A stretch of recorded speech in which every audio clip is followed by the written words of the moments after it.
capítulo 3, aqui no início do capítulo, ele tem a estrutura, né? Ele é dividido em 4 partes. Propriedades, quer dizer, o capítulo 3 é sobre as propriedades das propriedades das coisas. As propriedades das coisas. Estou lendo. Você está lendo, né? Já está sabendo. Já não tem mais capoeira. Você vai fazer a lecture hoje, então. Fala aí. Propriedades e acidentes, né? Os interrogantes que apresentam as propriedades, acerca do quid, o problema das categorias, né? E acerca do quia, o problema da verdade científica. Hoje ele vai falar a respeito das categorias, né? As 10 categorias de Aristóteles, lá assim, essa parte é bem interessante. Propriedades e acidentes. Uma vez considerado o que é tal ou qual coisa, a inesgotável curiosidade do amante da sabedoria o leva a perguntar-se, qual modo simples, como é tal coisa? Como dizíamos no começo, o filósofo não busca conhecer como poderia conhecer qualquer animal, mas busca saber, ter ciência das coisas. Ao conhecer a Pedro, João e Tiago, se pergunta, quem são? E responde com sabedoria ao determinar que são própria ou essencialmente homens. Ao perguntar-se agora, como são, o que nos interessa, não nos interessa tanto o que se vê e se toca, que Pedro está sentado, que João é preguiçoso e Tiago é alto, morocho. Será que é gordo? Não sei. Não tem sentido perguntar-se por todo aquele que basta abrir os olhos para responder. O digno do sábio é perguntar como são propriamente, ou seja, que aspectos ou atributos têm Pedro, João e Tiago, de tal maneira que não possa não tê-los. Porque se chegarmos a entender que todas essas pessoas pertencem a uma mesma espécie de substância, foi justamente vendo como se davam nelas certas características comuns que manifestavam um modo de ser essencialmente idêntico. A pergunta pelo cômodo nos leva então a distinguir de entre todos os aspectos acidentais que podem dar-se em uma espécie de substâncias, quais lhes pertencem propriamente e quais não. Então, são acidentes próprios ou propriedades, aqueles que se dão sempre e necessariamente a uma mesma espécie de substância, o que se dão na maioria dos casos e de tal maneira que se falta, julgamos que falta algo que faz a perfeição de tal espécie de substância. Uma vaca tem sempre um sistema digestivo ruminante, e se não tivesse de outro tipo, não seria vaca. Se tivesse de outro tipo, não seria vaca. Se tivéssemos nascido na Alemanha, poderíamos chegar a pensar que ser pálido e ter o cabelo vermelho, louro, é uma propriedade da pessoa humana, mas logo que viajarmos um pouco, compreenderíamos que é algo completamente acidental. E aquele que nascera com... O que é isso? Focinho em lugar de boca. Será que é um focinho? Eu acho que é isso daí mesmo. Aquele que nasceu com um focinho no lugar da boca é um povo de onde todos são focinhudos. Poderia pensar que é uma propriedade do homem. Padre do passado, ele arruma cada focinho. Eu já passei o exemplo do Rodrigo, que ele mais gostava de dar na aula de filosofia. Então, qual que era o exemplo? Lagartixa de tanga.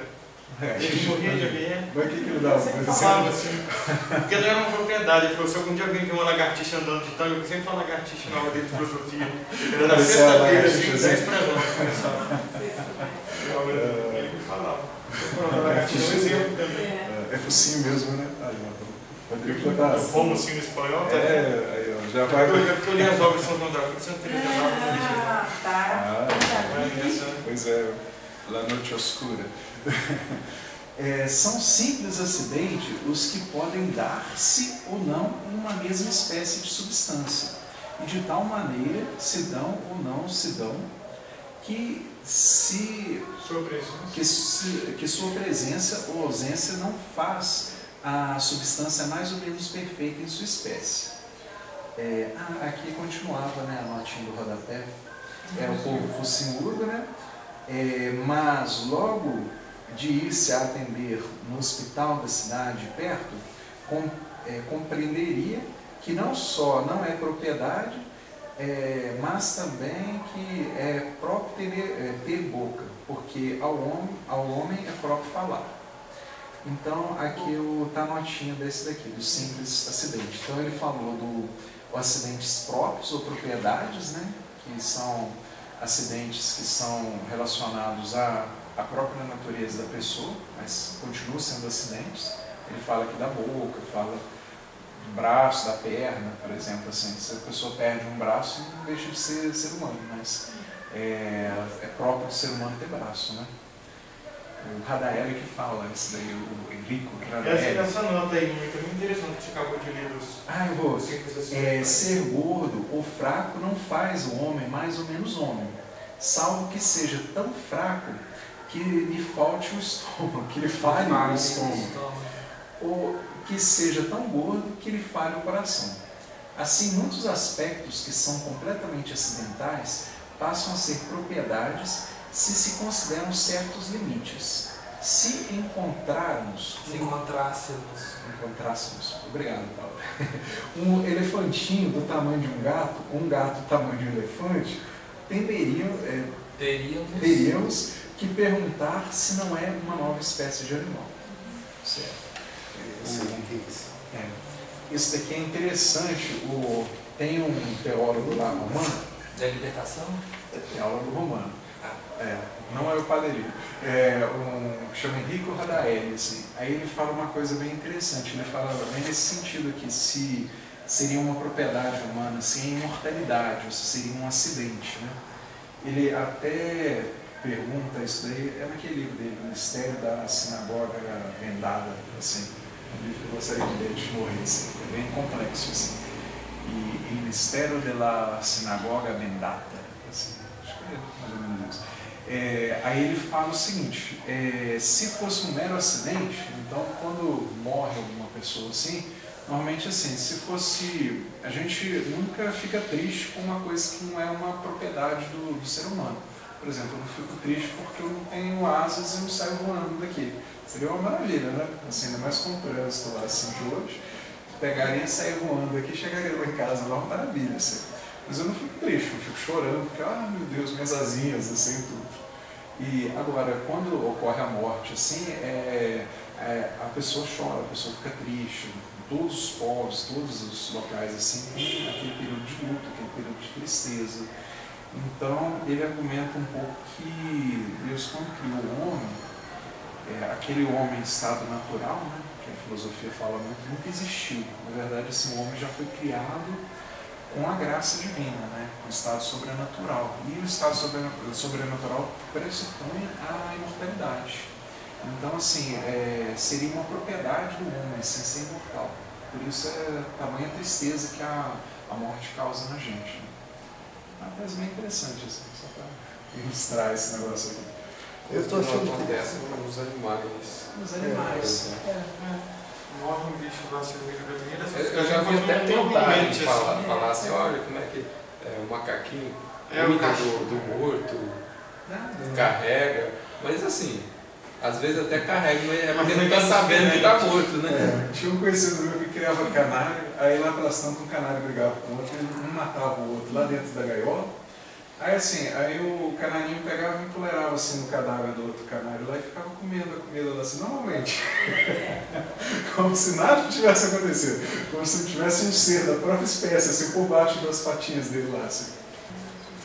Então, interrogantes que planteiam as propriedades. Os interrogantes que apresentam as propriedades, ou que plantam as propriedades. Qual que é melhor aí para mudar? Que planteiam. Que planteiam. Ponhamos ordem nas perguntas para ordenar de boa maneira o progresso da aquisição da ciência. Nós dizemos que a admiração que nos causa a coisa que se oferece à nossa experiência sensível nos leva a perguntar, em primeiro lugar, qui est? E recentemente, em segundo lugar, quomodo est? A primeira pergunta respondemos com as quididades, a segunda com as propriedades. Isso é interessante. Então, lembrar que o quid est é a quididade, né? É a essência. E o quomodo est, aí já cai nas propriedades. A curiosidade acerca do que a coisa é, quod quid est, res, fica satisfeita quando falamos todos os aspectos essenciais da coisa, tanto genéricos como específicos. Se nos perguntam o que são propriamente Pedro, Tiago e João, ficamos satisfeitos ao responder que são homens, ou seja, substâncias viventes, sensíveis e racionais. Você lembra aqui, olha, as substâncias viventes são os animais. Aliás, substâncias viventes são as criaturas vivas, seres vivos. Sensíveis, aí já são os animais, racionais é o animal racional, que era aquela definição que a gente vê clássica em livro. Porque assim detalhamos o essencial que tem em comum entre eles, ser racional, ou seja, homens, e o essencial comum que tem com outras espécies de substância, ser sensível como os demais animais, vivente como os animais e os vegetais, substâncias como todas as coisas que observamos. Se nos perguntam o que são essas coisas que por uma ponta movem a cauda e por outra ladram,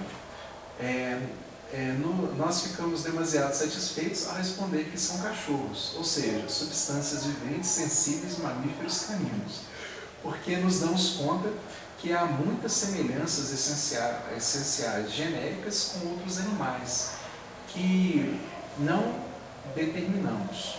Ser animal doméstico responde a uma característica essencial comum com o gato e o cavalo.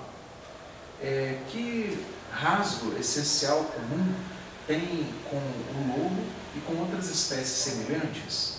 Em que se distingue dos felinos? É claro que tudo isso há semelhanças genéricas essenciais, mas é difícil resolver o problema. A admiração pelas propriedades nos traz muito mais questões. Aqui ele concorda, né? Muitas más questões, todavia.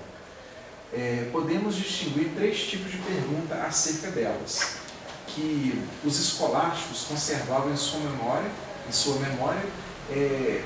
nomeando-as com breves partículas: o quid, o quia e o propter quid.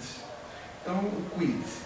Quando a experiência sugere que um aspecto acidental acompanha sempre ou quase sempre a uma espécie de substância, o filósofo que se pergunta quid sit tal acidente, para determinar o melhor possível a quididade do acidente, do qual se pergunta se é propriedade. Como nós dissemos mais acima, só em certo sentido, secundum quid, pode falar de quididade de um acidente, porque depende essencialmente da substância. Vemos que o cachorro tem a propriedade de ser amigo do homem e que os homens têm também como próprio a inclinação de ser amigos, mas a propriedade do cachorro se chama domesticabilidade e do homem sociabilidade. Ao filósofo se corresponde assinalar em que se assemelham e distinguem essas duas propriedades, para poder conhecê-las melhor. O que faz ao responder quid sint em cada uma delas. Quia. Uma vez determinado com a maior precisão possível quid sit, o acidente que poderia ser propriedade, então busca determinar se verdadeiramente pertence como propriedade a tal espécie de substância. Os escolásticos chamaram quia, a este tipo de pergunta, tomando como nome não a partícula interrogante, mas a de resposta, porque ao perguntar se tal substância é com tal propriedade, respondemos quia ita est. Pela resposta. É a mesma coisa, é só citando a fonte. E o propter quid. Mas não sempre termina aí a curiosidade do filósofo, porque em muitos casos vemos que tal propriedade pertence verdadeiramente a tal substância, mas não sempre vemos porque é assim. Ou seja, vemos quia ita est, mas não vemos propter quid est ita. Dali que se apresenta como última pergunta o propter quid. Aí ele deve falar a mesma coisa que eu estou falando aqui. O primeiro tipo de interrogantes pergunta pela natureza das propriedades, o segundo pela sua existência na substância e o terceiro pela causa desta pertenência, dessa pertença, né? Dessa pertença. Então ficou claro isso daqui? O quia, o quid, quia e o propter quid? Não. Então isso daqui em relação...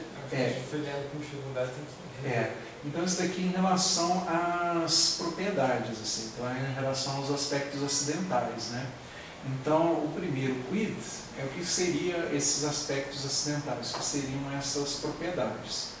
Aí ele lembra aqui que seria determinar o essencial no acidental, mas essa determinação do essencial no acidental, agora ele falou anteriormente, vocês lembram? Era o exemplo dele da brancura, do urso polar.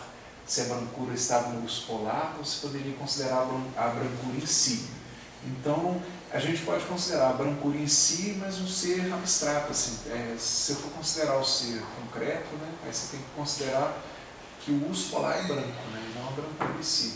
Então, aqui ele faz como dizemos, mas assim, só em certo sentido. Segundo quid, pode falar de quididade de um acidente, porque depende essencialmente da substância.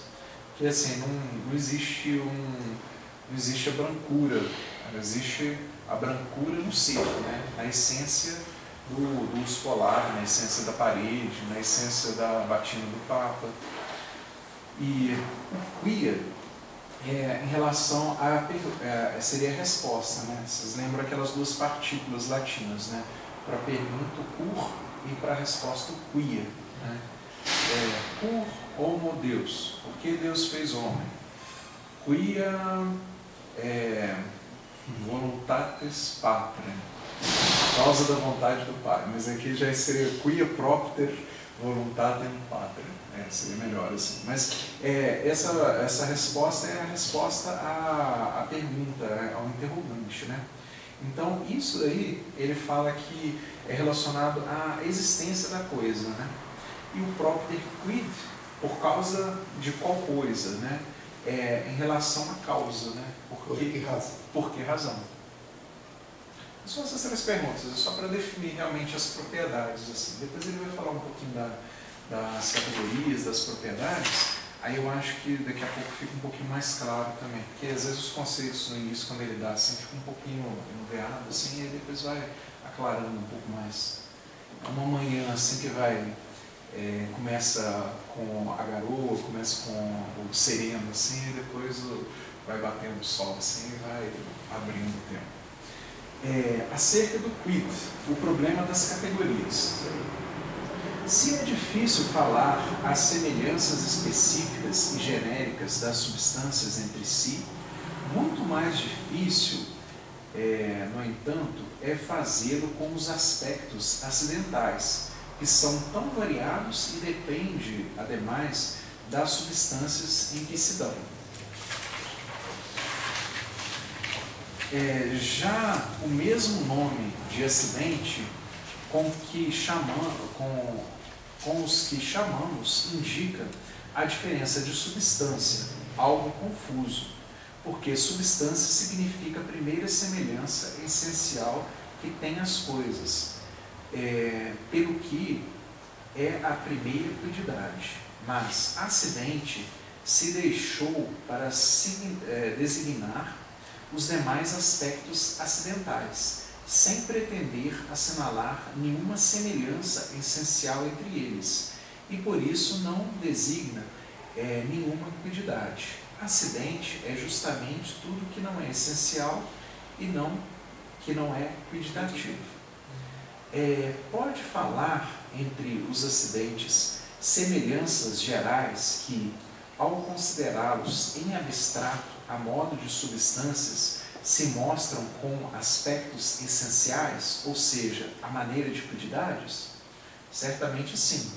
Se considerarmos o vermelho, o azul, o amarelo em abstrato, dizemos que são essencialmente cores. Se ouvimos um dó, um ré, um mi, dizemos que são sons. Se sentimos o gosto de doce, salgado ou amargo, o consideramos em abstrato, dizemos que são sabores. E da cor, do som e do sabor, dizemos que são essencialmente qualidades. Ainda que, como dissemos mais acima, não pode dizer-se que todas estas semelhanças genéricas sejam timplíteres quididades. Porque se queremos explicar quod quid est, o que a coisa é, o vermelho não só deve dizer que é uma cor, mas também cor que é de um rosto ou de um tomate.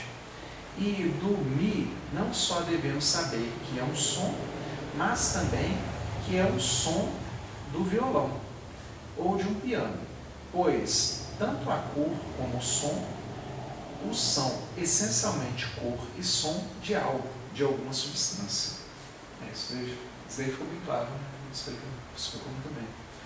Um problema que desperta vivo interesse ao filósofo para poder responder acerca do quid, das propriedades, é determinar quais são as semelhanças essenciais mais gerais entre os acidentes. A maneira como substância é a semelhança essencial mais geral das coisas. Recentemente, por exemplo, começamos analisando os aspectos acidentais que alcança cada um dos sentidos. E podemos dizer que todos que são qualidades, o mesmo poderia dizer do áspero e suave, a respeito do tato, ou do perfumado, ou aspetoso. Deve ser o não perfumado, assim. Apestoso. Deve ser apestoso. Como é que eu traduzo isso, Paulo? Fedorento. É um cheiro apestoso. Apestoso. Aquele indivíduo que trabalhou assim, quebrando concreto assim, o dia inteiro, né? E não usava Rexona. É o apestoso, pesteado, né? A respeito do olfato. Mas há muitos outros aspectos que não se alcançam imediatamente pelos sentidos e entendemos, sem embargo, que são acidentais. O homem pode alcançar diversas disposições morais ao largo de sua vida, fazendo-se honesto ou ladrão, casto ou impuro, etc. E as boas disposições dos homens as chamou virtude, e as más vícios, e ambas se costumam chamar disposições ou hábitos. Todos estes termos não estão indicando que há entre estes acidentes semelhanças essenciais que permitem dar-lhe estes nomes comuns. Há algum nome comum entre os hábitos e as qualidades sensíveis das coisas? Sim, porque estes hábitos se costumam chamar qualidades morais dos homens. Portanto, qualidade parece indicar um aspecto essencial muito genérico entre os acidentais. Entre os acidentes. Interessante isso aí, né? É um aspecto essencial genérico entre os acidentes. Eu aconselho, assim, quem puder, assim, a filosofia, o que acontece? Essas partes aqui, ela é interessante a gente meditar a respeito disso daí. Porque, assim, você pega um pedaço, um trecho desse, assim, e tenta meditar mesmo, assim, A meditação assim não é aquela coisa assim que aquela coisa zen budista assim, você fica aquele negócio assim, não. Não, a meditação em si, ela é feita para você tirar a verdade que está às vezes um pouco oculta no texto, né? E você também fazer a sua vontade, ela aderir àquela verdade, assim. Então, por isso que os santos faziam muitas meditações, assim, com as verdades de fé. Analisando outros aspectos acidentais, vemos que há coisas que ocupam mais ou menos espaço. Aqui não está bonito. Só não. Hablamos del volumen que tiene. E vemos também que coisas que têm o mesmo volume podem ocupar mais ou menos terreno, o que nos leva a distinguir a superfície do volume. Tem uma notinha aqui. Em uma habitação de 2x2, cabem somente 2 portas acostadas e como 40 paradas. Como é que é isso aqui?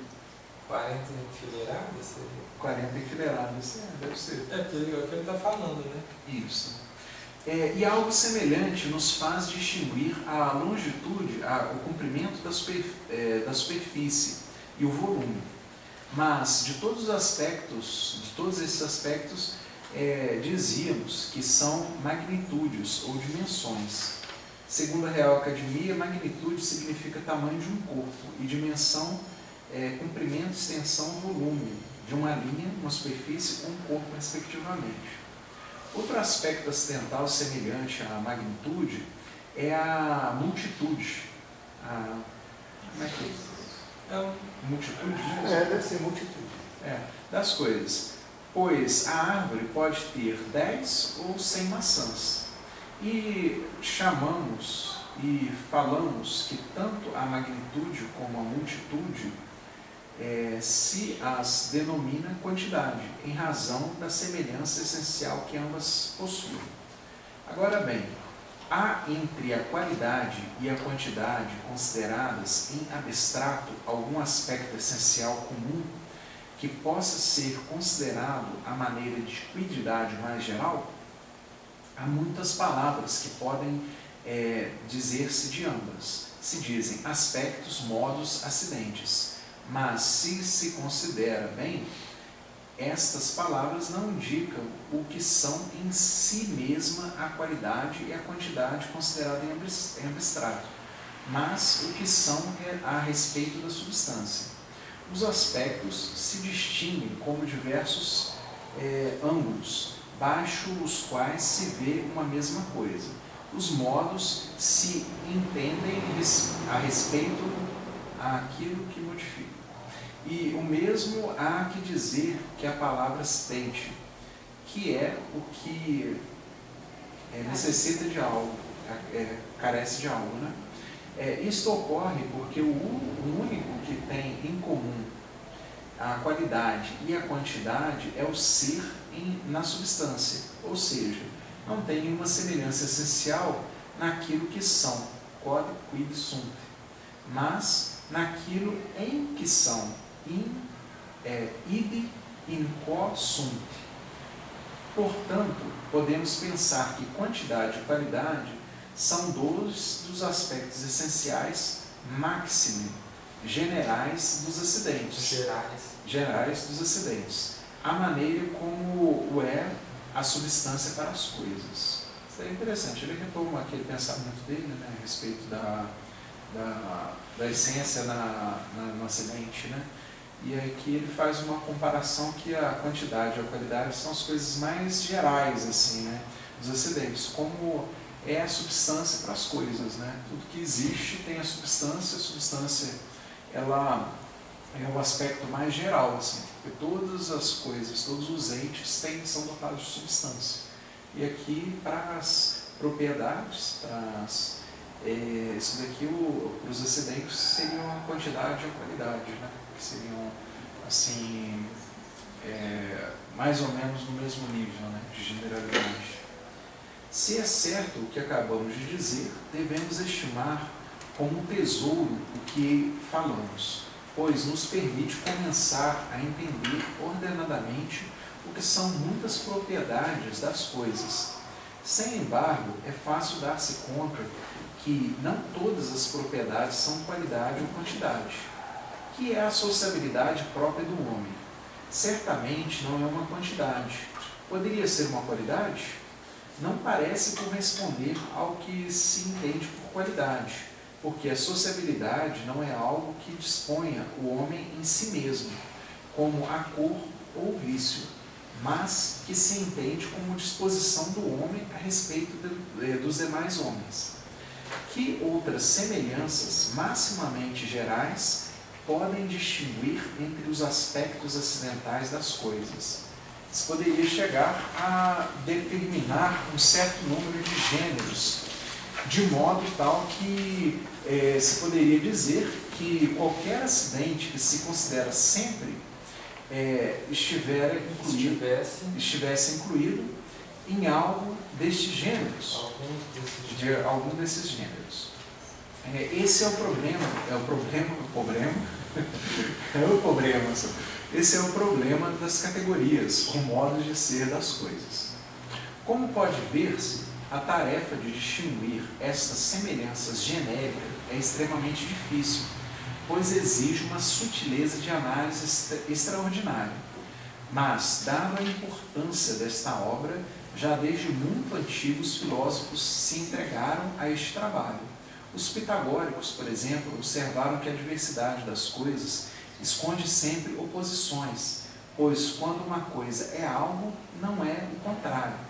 E por isso classificaram toda a diversidade em 10 pares fundamentais de contrários. Alguns dos pitagóricos, refere Aristóteles, dizem que há 10 princípios que enumeram paralelamente o finito e o infinito, o ímpar e o par, o uno e a pluralidade, o direito e o esquerdo, o masculino e o feminino, o que está quieto e o que está em movimento, o reto e o curvo, a luz e a escuridão, o bom e o mal, o quadrado e o oblongo, seria o redondo, citação da metafísica de Aristóteles. Mas o que deu uma resposta a este problema, que fez de fato definitiva, foi o mesmo Aristóteles, em sua obra chamada justamente Categorias. Ali classifica os gêneros máximos das coisas em 10 categorias. Então Aristóteles usa também 10 categorias, não aquelas dicotômicas aqui, essas pitagóricas aqui. A substância e 9 gêneros de acidentes. As palavras, quando se tomam isoladamente, expressam uma das coisas seguintes: substância, quantidade, qualidade, relação, lugar, tempo, situação, hábito, ação e, por último, a paixão. O ato de receber uma ação, né? Os chama categoria, ou seja, predicamentos, porque de cada um deles se obtém um predicado essencial. Isto é substância, é qualidade, é quantidade, etc. Nunca encareceríamos demasiado a importância desta classificação, jamais superado, nunca colocaríamos assim... Elogiaríamos demais, né? Assim, nunca colocaríamos louvaríamos demais, a importância que teve essa classificação para o resto da ciência. Isso. Será que a gente acaba o número 4? Eu acho que deveria, né? Porque a gente acaba o capítulo. Eu deixar essa barraquinha de semana que vem. Assim fecha. Então, esse ficou bem tranquilo, né? As categorias de Aristóteles, assim, elas são muito interessantes, assim. Eu acho que parece que a barra categoria é de verbos. Não é? Oi? E a barra é toda realidade. Toda a realidade, Isso daí é interessante porque, assim, é um realismo mesmo. Assim. Porque, assim, você pode ver assim, né? Porque, assim, entre o direito e o esquerdo, aí vai tendo, assim, os graus, assim, de mais direita ou mais esquerda, assim. Entre o claro e o escuro, você vai para a gradação, assim, de mais claro ou mais escuro. Entre fórmulas totalmente ovais para o quadrado, né? É interessante. Ele usa aqui muito uma coisa mais. Quer dizer, tudo está classificado de certa forma. Isso São Tomás utilizou nas 5 vias. A quinta via Das perfeição. Todos os seres estão em comparação com o ser perfeito. Né? Então, se você é alto, é porque existe o perfeitamente alto. Que você se assemelha mais ou menos. Bondade e verdade, né? O problema da verdade científica. A questão Quia pergunta se tal propriedade pertence verdadeiramente a tal coisa.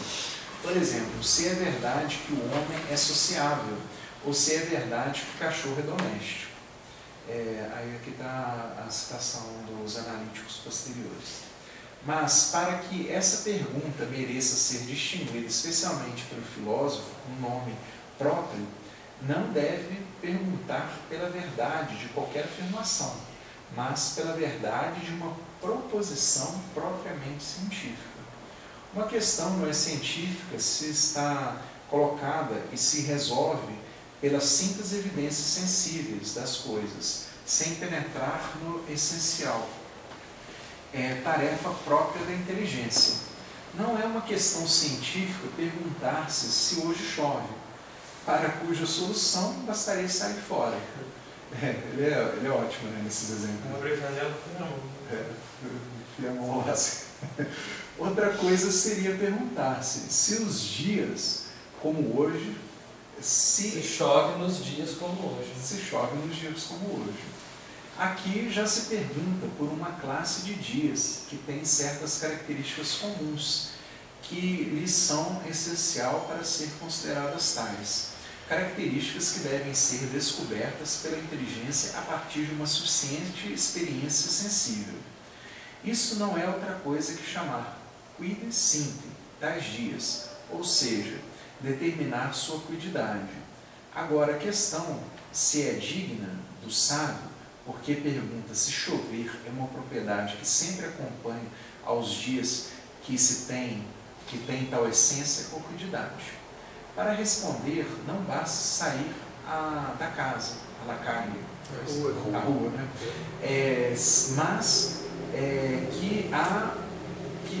Mas há que se comprová-lo com larga experiência ou demonstrando de alguma maneira que necessariamente tende que tem que ser assim. Que tem que ser assim.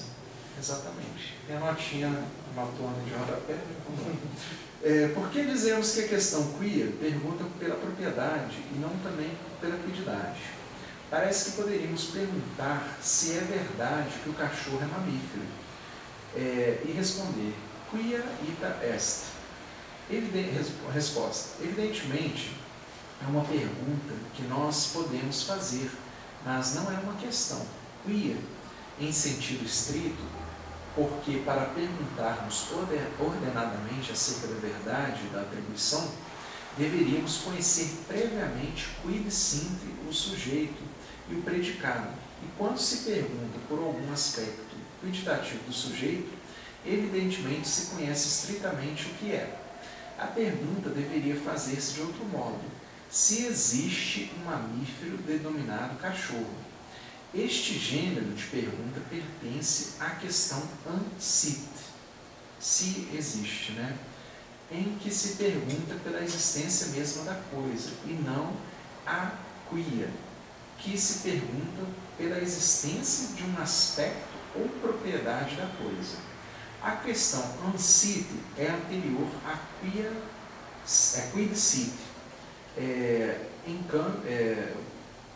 Como é que eu traduzo em campo mesmo? Ao contrário, a quia é posterior. Se em nossa exposição não tratamos da questão ancite, é porque, como dissemos no começo, a existência pelo geral evidente. Geralmente evidente, ou pelo geral evidente. Normalmente basta começar com uma definição do nominal. A isto que vemos latindo e movendo a cauda, o chamamos cachorro. Logo se passa a investigação da cuididade. É um animal mamífero canino. E então se pergunta pela existência de propriedades. Questão quia. Se é doméstico, se divide em raças, etc., faltará somente perguntar se propter quid ele possui todas essas propriedades para ter uma ciência completa do cachorro. Viu, Paulo? Se você perguntar o propter quid, você vai ficar sabendo tudo de cachorro. Porque o ansite, aliás, as propriedades, às vezes se você vai perguntar a propriedade, você está pressupondo que ele existe, porque a propriedade existe na substância. Porque na verdade a propriedade é um acidente. Sim. Então, assim, primeiramente você tem que saber que a coisa existe, mas assim, o que ele fala assim, a primeira questão que você faz é o que é aquilo ali, porque assim, porque a existência ela é evidente, ela é quase que evidente em si, assim. Então você já começa a falar um conceito assim, você já pressupõe que existe um cachorro, assim. Então a primeira pergunta que você faz não é se existe o cachorro, assim. Você faz o que é o cachorro. O que difere o cachorro de um gato, de um ser humano, o que é a essência do cachorro, né? O que é a cuididade do cachorro. Aí uma vez perguntado isso, aí você vai passar para as propriedades dele, né? Que aí é o quia, né? Saber se todo cachorro, se o cachorro tem raça, se todo cachorro é pequinês, ou se é puro, ou se é labrador. Quia por quê, né? O que é porque resposta. Pois. Pois. Quia pecados mínimos que estacionam verbalmente ópera. Quia pecado. Porque é quia, né? Quia. Sei que eu estava errado.